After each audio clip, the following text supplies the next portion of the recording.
Vapor Trail was the first roller coaster added to Sesame Place. This coaster opened in 1998 and it is a Vekoma family coaster with a lot of similarities to the roller skater model. However, this coaster has a custom layout and an interesting location that makes it stand out. So in this video, I will be reviewing Vapor Trail. Sesame Place is a small amusement park in Langhorne, Pennsylvania that opened in 1980. The park's early attractions were shows, water slides, and active attractions. But in 1998, the park decided to install their first roller coaster in Vapor Trail. While it's not nearly as wild as Oscar's Wacky Taxi, it is good for what it is.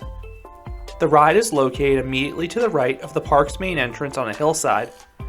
Now normally a location like this would result in a terrain coaster, but Vapor Trail bizarrely fails to use this location at all.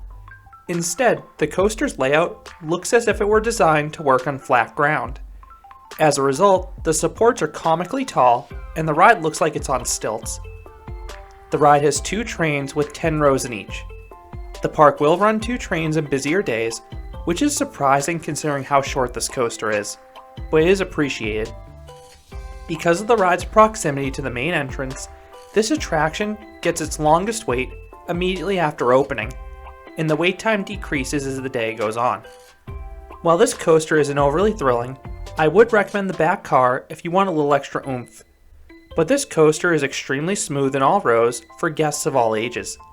Unlike some junior coasters that can feel really cramped for adults, the cars have plenty of room for adults, and the lap bar is no trouble at all. The coaster is lightly themed to Super Grover.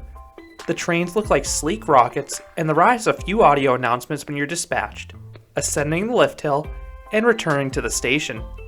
The latter 2 announcements always cause me to chuckle. As you crest the 43-foot or 13-meter tall lift, Super Grover tells riders to wave to your mommies and daddies. While you're returning to the station, Super Grover says, "Watch out, coming home, hey mama." Beyond those audio announcements and trains, this coaster doesn't really have any theming. Vapor Trail begins with a very shallow drop. It feels more like a ramp than a traditional drop, but it does allow the coaster to reach its top speed of 27 miles per hour or 43 kilometers per hour. Vapor Trail then becomes Helix the ride, as you traverse not 1, not 2, but 3 consecutive helixes back to back to back. The first helix is surprisingly forceful for a coaster of this size. This upwards 630-degree helix on occasion has gotten me to start seeing some gray. It's up there with the helix on Backlot's Stunt Coaster as one of the most underrated helixes out there. That is followed by back-to-back, downward 360-degree helixes. The first twists to the left and the second twists to the right, but neither helix offers any force or laterals. After the third and final helix, you wrap around onto the brake run, ending the ride. So what would I rate Vapor Trail? I would give this coaster a 5 out of 10. This is a decent family coaster.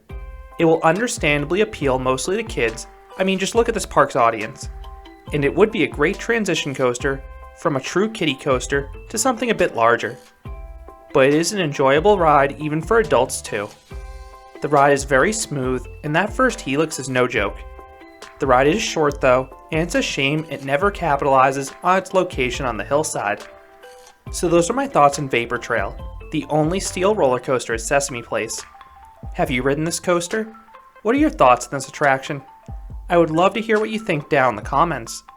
If you enjoyed this review, I'd appreciate if you gave this video a like, and you considered subscribing, because there'll be a lot more roller coaster and amusement park videos here at Canopy Coaster. Thanks for watching.